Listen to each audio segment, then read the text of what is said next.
नमस्कार, India voice देख रहे हैं आप और मैं हूं आपके साथ शिवम दुबे।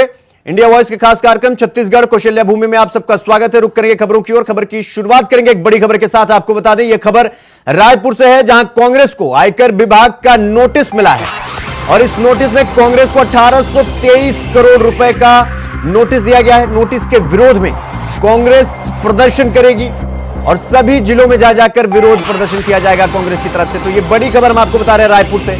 यहां पर कांग्रेस को आयकर विभाग की तरफ से नोटिस दिया गया है और यह नोटिस 1823 करोड़ रुपए का है। अब इसके एवज में कांग्रेस नोटिस के विरोध में प्रदर्शन करेगी और छत्तीसगढ़ के सभी जिलों में जा जाकर विरोध प्रदर्शन करेगी। तो कांग्रेस को 1823 करोड़ रुपए का नोटिस दिया गया है। यह बड़ी खबर हम आपको बता रहे हैं। कांग्रेस को एक और झटका कह सकते हैं, क्योंकि कांग्रेस को 1823 करोड़ रुपए का नोटिस आयकर विभाग यानी इनकम टैक्स की तरफ से दिया गया है। इस खबर पर हमारे साथ हमारे सहयोगी मनोज शुक्ला हमारे साथ जुड़ गए हैं। मनोज, आयकर विभाग की तरफ से 1823 करोड़ का नोटिस क्यों और क्या कुछ जानकारी है इसको लेकर के? जी बिल्कुल बिल्कुल शिवम, आपको बता दें कि छत्तीसगढ़ कांग्रेस पार्टी द्वारा आज छत्तीसगढ़ में बड़ा प्रदर्शन देखने को मिलेगा और ये मामला सारा केंद्र सरकार के विरोध प्रदर्शन के लिए किया जा रहा है। आपको एक महत्वपूर्ण बात बता दें कि जब से लोकसभा चुनाव घोषणा हुई है तब से लगातार कांग्रेस पार्टी बीजेपी सरकार को निशाना साध रही है और उनका आरोप है कि विपक्ष को दबाने का, दमन करने का प्रयास जो है देश की वर्तमान सरकार कर रही है। ये बहुत बड़ा आरोप कांग्रेस पार्टी की तरफ से और साथ ही साथ कई विपक्षी पार्टियों की तरफ से भी ऐसा आरोप लगाया जा रहा है। हाल में अभी देखा जाए तो ईवीएम को लेकर भी यहाँ के पूर्व मुख्यमंत्री भूपेश बघेल ने केंद्र की सरकार पर निशाना साधा था। तो इस तरह से माना जा सकता है कि लगातार कांग्रेस पार्टी केंद्र की सरकार को घेरते हुए नजर आ रही है। मनोज, कांग्रेस कुछ दिन पहले भी ये कह रही थी कि हमारे अकाउंट फ्रीज कर दिए जा रहे हैं ताकि हम चुनाव मैदान में एक प्रभावी ढंग से उनसे मुकाबला न कर सकें। यह कहना है कांग्रेस पार्टी का। और इसके बाद फिर कांग्रेस को 1823 करोड़ रुपए का नोटिस। तो नोटिस देने के पीछे की वजह क्या है और कांग्रेस बीजेपी पर क्यों हमलावर? क्योंकि नोटिस तो इनकम टैक्स की तरफ से आया है। जी, कहीं न कहीं बीजेपी को निशाना इसलिए कांग्रेस पार्टी साध रही है कि केंद्र में उनकी सरकार है, उनके इशारे पर आईटी और सीबीआई और ईडी कार्रवाई कर रही है। ऐसा मानना जो है विपक्ष की पार्टियों का और बराबर विपक्ष की निशाना साधते हुए भी दिखता है यहाँ पर। और आज ये सड़कों पर मामला आ चुका है। जी, तो ये जो प्रदर्शन करेंगे, ये प्रदर्शन कब से करेंगे, कब से शुरुआत करेंगे, कहां कहां प्रदर्शन होगा, कौन कौन से नेता होंगे जो इस प्रदर्शन में शामिल होने वाले हैं बीजेपी के खिलाफ प्रदर्शन में? जी बिल्कुल। हम आपको बता दें कि आज के इस प्रदर्शन में कांग्रेस पार्टी के सारे वरिष्ठ नेताओं के साथ साथ सारे प्रदेश के कार्यकर्ता और हर जिले में ये धरना प्रदर्शन आयोजित कांग्रेस पार्टी की तरफ से किया गया है। जी देखिए, क्योंकि अब छत्तीसगढ़ में बिगेस्ट राइवलरी है कांग्रेस और बीजेपी एक दूसरे के, तो ऐसे में हालांकि कांग्रेस तो लगातार ये आरोप लगा रही है बीजेपी पर कि बीजेपी जांच एजेंसियों से और बाकी ये जो इनकम टैक्स वगैरह है इन सब से परेशान किया जा रहा है उनको लेकर के। अब इसको लेकर के प्रदर्शन हो रहा है। तो मेरा सवाल ये है कि आप ये जो 1823 करोड़ रुपए का नोटिस आया है कांग्रेस की तरफ से, अब इसको लेकर कांग्रेस की तरफ से क्या बयान आया है, क्या कुछ कहना है कांग्रेस वालों का? जी शिवम, आपको बता दें कि कांग्रेस की तरफ से सीधा निशाना केंद्र सरकार पर है। केंद्र सरकार के इशारे पर आईटी ये कार्रवाई की है। जो नोटिस दी गई है 1823 करोड़ की, ये केंद्र सरकार के इशारे पर किया गया, ऐसा कांग्रेस का आरोप है। और कांग्रेस का आरोप ये भी है कि विपक्ष को दबाने का, उनको दमन करने का प्रयास जो है केंद्र की सरकार लगातार करती आ रही है। जी मनोज, आप हमारे साथ बने रहिएगा, हम फिर आपका रुख करेंगे। तो रिपब्लिकन पार्टी ऑफ इंडिया के राष्ट्रीय अध्यक्ष और राज्यसभा सांसद रामदास आठवले ने बीजेपी प्रदेश अध्यक्ष किरण सिंह देव को पत्र लिखकर लोकसभा चुनाव में बीजेपी प्रत्याशियों को पूरा समर्थन देने की घोषणा की है। भाजपा प्रदेश अध्यक्ष को भेजे गए पत्र में आठवले ने लिखा कि प्रधानमंत्री नरेंद्र मोदी के नेतृत्व में भारत देश प्रगति करके आगे बढ़ रहा है। कांग्रेस के 70 सालों के शासनकाल की तुलना में प्रधानमंत्री मोदी का कार्यकाल स्वर्णकाल माना जा रहा है। इसलिए बीजेपी को केंद्र में सरकार बनाने के लिए Republican party of India Chhattisgarh राज्य की सभी लोकसभा सीटों पर उम्मीदवार नहीं उतारने वाली है।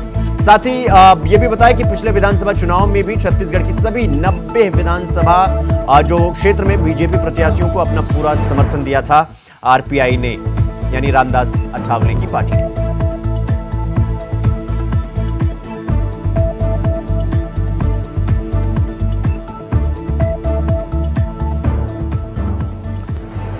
तो इस खबर पर भी हमारे साथ हमारे सहयोगी मनोज शुक्ला हमारे साथ लगातार बने हुए हैं। मनोज, अब आरपीआई ने ये जो ऐलान किया है कि हम अपने प्रत्याशी नहीं उतारेंगे 11 की 11 लोकसभा सीट पर, हम बल्कि भारतीय जनता पार्टी का समर्थन करेंगे, इससे आप छत्तीसगढ़ में कितना बड़ा बदलाव देखते हैं? क्या बीजेपी इससे मजबूत होगी और कितना मजबूत होता हुआ देख रहे हैं आप?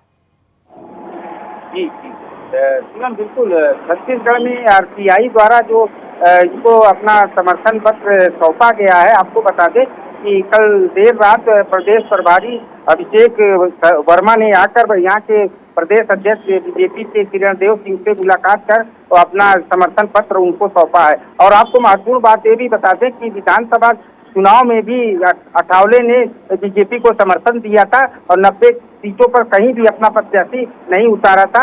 और अभी भी ये लोकसभा चुनाव में छत्तीसगढ़ में 11 लोकसभा सीटें हैं, इसको लेकर इन्होंने समर्थन पत्र दिया है कि कहीं भी आरपीआई के प्रत्याशी नहीं उतारे जाएंगे और बीजेपी का समर्थन करेंगे। जी जी मनोज, चूंकि हमने विधानसभा चुनाव 2023 में भी देखा था कि आरपीआई ने जो है वो बीजेपी के विरोध में नहीं बल्कि उनके समर्थन में अपने प्रत्याशी नहीं उतारे, वो भी 90 विधानसभा सीट पर प्रत्याशी न उतारना, बीजेपी का समर्थन करना।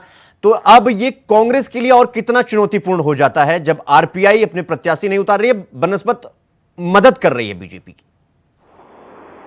जी शिवम, आपको बता दें कि कहीं न कहीं आरपीआई के भी यहाँ पर कुछ सीटों पे प्रभावित कर सकती है, जिसका असर कांग्रेस पार्टी के लिए निश्चित रूप से पड़ेगा। और जो पूर्व में अभी विधानसभा चुनाव में देखा गया था कि 90 विधानसभा में आरपीआई ने कहीं भी अपने उम्मीदवार नहीं उतारे थे और बीजेपी को समर्थन दिया था, जिसका असर 90 सीटों पर देखने को मिल चुका है। और स्वाभाविक सी बात है कि आने वाले लोकसभा चुनाव में छत्तीसगढ़ की 11 सीटों में कुछ न कुछ कहीं न कहीं आरपीआई की जो समर्थन से कुछ सीटें जो है बीजेपी को हासिल हो सकती है। जी मनोज, एक सीधा सा सवाल है आपसे मेरा, क्योंकि आप लगातार 11 की 11 लोकसभा क्षेत्रों में जा रहे हैं, वहां पर घूम रहे हैं, चुनावी जमीनी हकीकत को टटोलने की कोशिश कर रहे हैं, तो मैं आपसे ये जानना चाहूंगा कि जमीनी हकीकत में कांग्रेस वर्सेस बीजेपी में किसे आप देखते हैं कि वो एज लेकर चल रहा है थोड़ा सा वो चुनाव में? देखिए, ये अभी छत्तीसगढ़ में कांग्रेस और बीजेपी एकदम चुनावी मूड में आ चुकी है पूरी तरह से और एक दूसरे पर हमलावर लगातार होती जा रही है और धीरे धीरे ये हमला बढ़ आ रही है। आपको एक महत्वपूर्ण बात बता दें, 19 अप्रैल को यहाँ प्रथम चरण में बस्तर में चुनाव होना है, जिसको लेकर बीजेपी कांग्रेस एक दूसरे के हमलावर तेज से ही हो चुकी है। जी मनोज, सवाल ये है कि पूर्व मुख्यमंत्री जो हैं छत्तीसगढ़ के भूपेश बघेल, अब वो राजनांदगांव से चुनाव लड़ रहे हैं। राजनांदगांव का क्या माहौल है इस वक्त? उस सीट का क्या माहौल है? उस सीट पर कितनी तनातनी है? क्या कुछ है जानकारी आपके पास इसको लेकर? बिल्कुल बिल्कुल शिवम, आपको बता दें कि राजनांदगांव की यहाँ की एक संवेदनशील सीट भी है और हाई प्रोफाइल सीट भी इसे अब कहा जा सकता है, क्योंकि वहाँ से कांग्रेस के प्रत्याशी पूर्व मुख्यमंत्री भूपेश बघेल प्रत्याशी हैं, जिसको लेकर लगातार बीजेपी निशाना साधते नजर आ रही है। और साथ ही साथ कांग्रेस पार्टी भी कहीं न कहीं बीजेपी को हमला करने पे तत्पर रहती है, जिसको लेकर आज भी जो है कांग्रेस पार्टी का यहाँ धरना प्रदर्शन है केंद्र सरकार के विरोध में। तो निश्चित रूप से कांग्रेस पार्टी भी अपने हाथ से मौका जाने नहीं देना चाहती और लड़ाई इसी दोनों पार्टियों में छत्तीसगढ़ में देखने को मिलेगी। और मनोज, अगर मैं आपसे ये पूछूं कि छत्तीसगढ़ की 11 की 11 लोकसभा जो सीट है उसमें से 5 कम से कम वो सीट कौन कौन सी होंगी जिस पर बीजेपी वर्सेस कांग्रेस की सीधी टक्कर हमें देखने को मिल सकती है? जी जी बिल्कुल शिवम, आपको बता दें कि छत्तीसगढ़ की 11 सीटों पर कांग्रेस और बीजेपी की ही सीधी फाइट यहाँ देखने को मिलेगी और कहीं किसी पार्टी का वर्चस्व उतना यहाँ पर नहीं है जितना कांग्रेस और बीजेपी का है। और ये दोनों पार्टियों में ही सीधी लड़ाई आपको छत्तीसगढ़ में देखने की मिलेगी 11 की 11 सीटों पर। जी तो मनोज, बहुत बहुत धन्यवाद आपका हमारे साथ जुड़ने के लिए।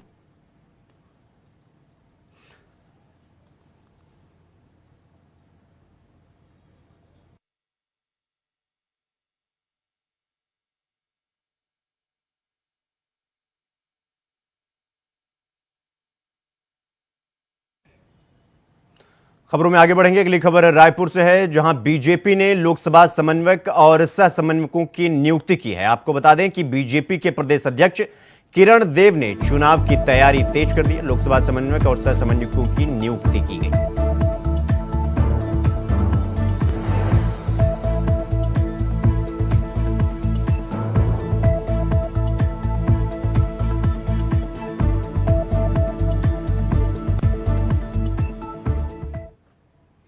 खबर कोरबा से है, जहां कांग्रेस से बीजेपी में शामिल होने का सिलसिला लगातार जारी है। इंटक के महामंत्री और कांग्रेस के प्रदेश सचिव नरेश देवांगन, कांग्रेसी नेता और सतगढ़ तंवर समाज के अध्यक्ष कुंवर राजवर्धन सिंह के साथ भारी संख्या में लोग बीजेपी में शामिल हो गए। बीजेपी लोकसभा प्रत्याशी सरोज पांडे की अध्यक्षता में सभी ने बीजेपी ज्वाइन कर ली।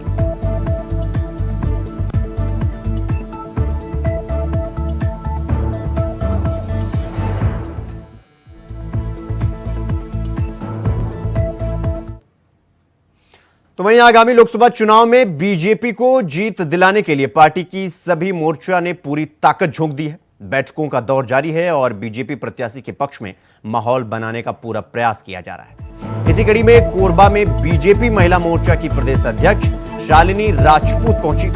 चुनाव कार्यालय में उन्होंने महिला मोर्चा पदाधिकारियों के साथ बैठक की और चुनाव में पूरी तरह से डूब जाने का निर्देश दिया।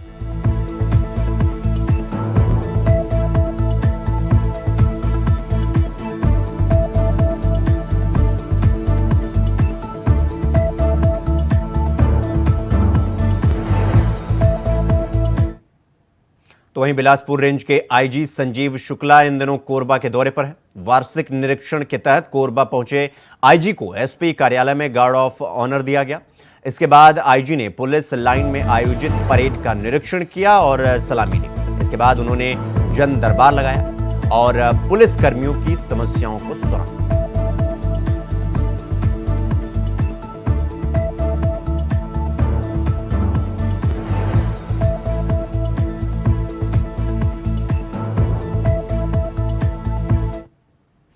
खबर अंबिकापुर से है, जहां कर्मचारियों से मिली भगत कर बेशकीमती जमीन को किसी दूसरे के नाम पर दर्ज कराकर भूमाफियाओं ने उससे बेच दिया। सरगुजा कलेक्टर की कोर्ट ने इस मामले में कार्रवाई की। आपको बता दें कि सरगुजा जिले में 4 एकड़ से अधिक जमीन को बेचने का मामला सामने आया है और वो भी जमीन सरकारी है। मामले की अंतिम सुनवाई को सरगुजा कलेक्टर कोर्ट में की गई सुनवाई और सरगुजा कलेक्टर ने इस जमीन को शासकीय मद की गोचर भूमि के रूप में दर्ज करने का आदेश दिया है। इस मामले में पुलिस की कार्रवाई जारी है।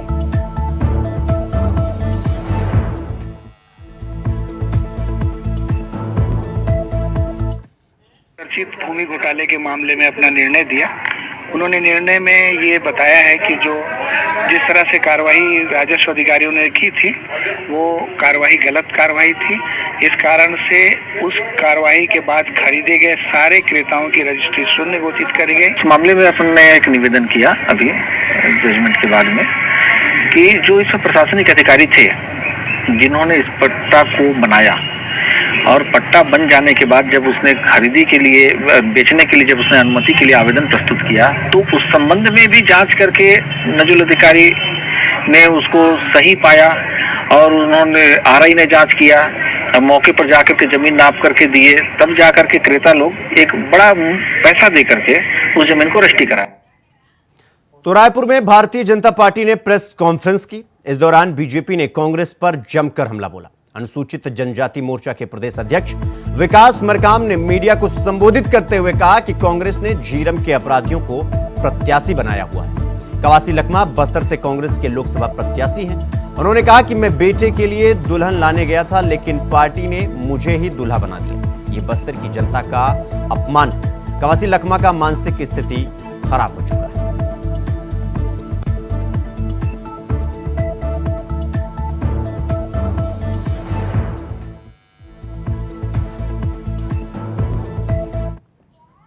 खबरों में आगे बढ़ेंगे। अगली खबर कांकेर से है, जहां पंखाजुर सिविल अस्पताल के डॉक्टर मरीजों के परिजन से उलझते हुए दिखाई दिए।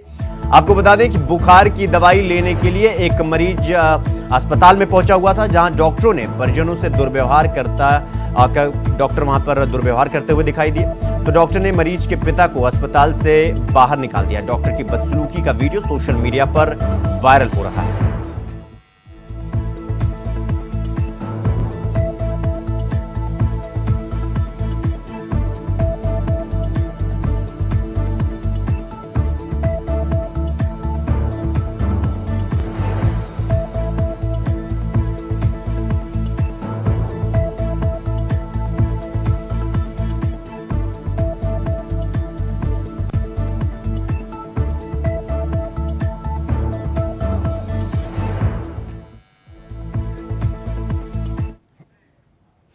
खबर धमतरी से है, जहां अचानक पीडब्ल्यूडी ऑफिस परिसर में रखी 3 गाड़ियों में आग लग गई। आनन फानन में पानी और रेत से आग पर काबू पाया गया। तब तक 3 गाड़ियां जलकर खाक हो चुकी थी। आग लगी गाड़ियों में पीडब्ल्यूडी के अधिकारी एमडी पैकरा, शिवनाथ कुमार और सौरभ गजेंद्र की गाड़ियां हैं। इसकी लिखित शिकायत थाना सिटी कोतवाली को दे दी गई है। आग लगने का कारण फिलहाल अभी तक पता नहीं चल पाया।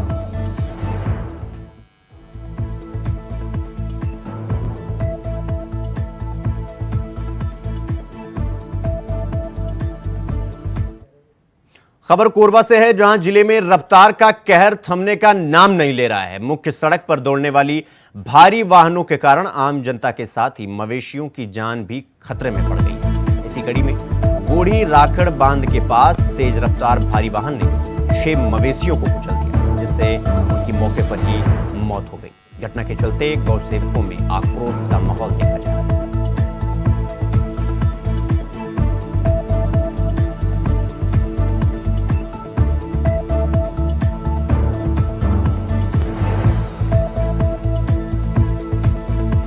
तेज रफ्तार का कहर देखने को मिला है और तेज रफ्तार के इस कहर की चपेट में 6 मवेशियों की मौत हो गई, जिससे अब गौ सेवकों में भारी आक्रोश का माहौल बना हुआ है।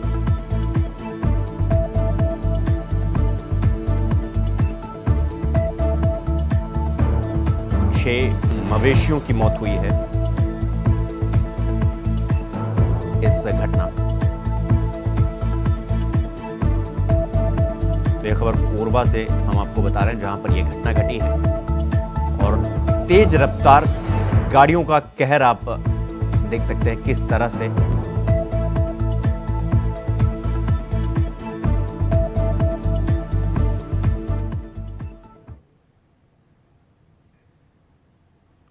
तो उत्तराखंड के मुख्यमंत्री पुष्कर सिंह धामी लाइव आ रहे हैं, क्या कुछ कह रहे हैं मुख्यमंत्री, सुनवाते हैं आपको। 2014 से पहले सड़कों की हालत कैसी खस्ता थी हम सब ने देखी, लेकिन आज प्रधानमंत्री जी के नेतृत्व में प्रत्येक दिन 38 किलोमीटर सड़कों का निर्माण हो रहा है। 2014 से पहले बच्चों को वैक्सीन लगाने के लिए दर दर भटकना पड़ता था, लेकिन आज आदरणीय मोदी जी के नेतृत्व में मिशन इंद्रधनुष योजना के तहत बच्चों को जानलेवा बीमारियों से बचाने के लिए वैक्सीन लगाई जा रही है। 2014 के बाद से देश में हर साल एक नए IIT का निर्माण हुआ है। 2014 के बाद हर साल देश में एक नया IIM बनाया गया है। 2014 के बाद हर सप्ताह देश में एक नई यूनिवर्सिटी खोली गई है। 2014 के बाद से हर दिन देश में नए कॉलेज खोले गए हैं, 2 नए कॉलेज खोले जा रहे हैं। 2014 के बाद हर दिन एक नए IIT का निर्माण किया जा रहा है। यह सब बीते 10 वर्षों में आदरणीय प्रधानमंत्री जी के नेतृत्व में ही संभव हो पाया है। भाइयों बहनों, एक समय वो भी था जब दिल्ली से भेजा गया 1 रुपया गरीबों तक पहुंचते पहुंचते 15 पैसे रह जाता था। ऐसा मैं नहीं कह रहा हूं, ये विपक्ष के लोग और उस समय के एक कांग्रेस पार्टी के जो प्रधानमंत्री रहे उन्होंने स्वयं ही कहा था। लेकिन आज प्रधानमंत्री जी की दूरदृष्टि के चलते जनधन खातों और DBT के माध्यम से दिल्ली से चला रुपया पूरा का पूरा गरीबों तक पहुंच रहा है। आने वाले सैकड़ों वर्षों तक आदरणीय मोदी जी के नेतृत्व वाली सरकार द्वारा किए गए कार्य भारत वर्ष की जो विजय गाथा है उसका यशगान करते रहेंगे। भाइयों बहनों, विपक्षी कांग्रेस पार्टी ने उत्तराखंड के हर वर्ग को केवल वोट बैंक की तरह प्रयोग कर छलने का कार्य किया है। इन्हें आपके दुख दर्द से कोई लेना देना नहीं है, इन्हें तो बस अपनी और अपनी परिवार की चिंता है। भाइयों बहनों, पूर्व की सरकारों ने विश्वास के नाम पर हमेशा जनता से विश्वासघात किया है, क्योंकि अविश्वास और घमंड इनके रग रग में बसा है। ये न जनता के दुख को देख पाते हैं, न जनता की तकलीफों से इनका कोई वास्ता है। पूर्व की सरकारों ने जनता को ठगकर अपनी राजनीतिक दुकानें चलाई हैं, लेकिन आदरणीय मोदी जी ने इनकी दुकानों पर ताला लगाने का काम किया है। देवभूमि को भी इन्होंने लूट कर गहरे जख्म देने का काम किया है।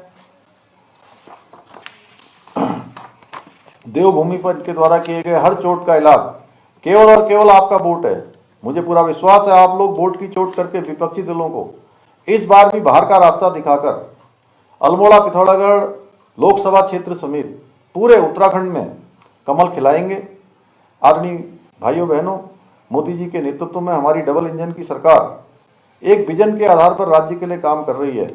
इस विजन की मजबूती के लिए हमें केवल और केवल आप सबका आशीर्वाद चाहिए और मुझे पूरा यकीन है कि आपने हमेशा हमारा साथ दिया है, सहयोग किया है, समर्थन किया है। माननीय प्रधानमंत्री मोदी जी को भी आपने हमेशा यहाँ से समर्थन किया है और इस वर्ष भी आप 2014, 2019 से ज़्यादा बढ़कर समर्थन करेंगे। एक रिकॉर्ड हमारे इस क्षेत्र का बनेगा। भाइयों बहनों, हम उत्तराखंड को देश का सर्वश्रेष्ठ राज्य बनाने के लिए अपने विकल्प रहित संकल्प के मंत्र को लेकर निरंतर कार्य कर रहे हैं। मैं आप सबको यहाँ से देखकर जिस प्रकार से आपकी तालियों की आवाज़ आ रही है, आपका उत्साह बता रहा है, ये स्पष्ट है कि आप सभी ये तय कर चुके हैं प्रदेश की इस विकास यात्रा को रुकने नहीं देना है। मैं आपका बेटा हूँ, आपका भाई हूँ और गंगलियाहाट क्षेत्र से मेरा एक अभिन्न रिश्ता है, क्योंकि मैं हमेशा माँ हाटकालिका का स्मरण करता हूँ। कभी भी किसी संकट में होता हूँ, माँ हाटकालिका हमें उस संकट से मैं अपील करता हूँ कि देवभूमि की 5 सीटों पर प्रचंड बहुमत से हमारे प्रत्याशी को जिताएं। हमारे अल्मोड़ा पिथौरागढ़ क्षेत्र के सांसद प्रत्याशी भाई अजय टमटा जी को 2019 में जितने मत आपने दिए थे उससे कई गुना ज्यादा मतों से यहाँ से जिताकर माननीय प्रधानमंत्री मोदी जी को तीसरी बार देश का प्रधानमंत्री बनाने में अपना सहयोग प्रदान करेंगे। मैं इतना ही आप सबसे निवेदन करते हुए, आप सबका एक बार धन्यवाद करते हुए, माँ हाटकालिका को प्रणाम करते हुए, नमन करते हुए, आप सबका एक बार फिर से अभिनंदन करते हुए, धन्यवाद करते हुए और न पहुंच पाने के लिए आपसे खेद प्रकट करता हुआ, आपसे यही अपील करता हुआ, यही अनुरोध करता हुआ, ये निवेदन करते हुए अपनी बात को समाप्त करता हूं। बहुत बहुत धन्यवाद।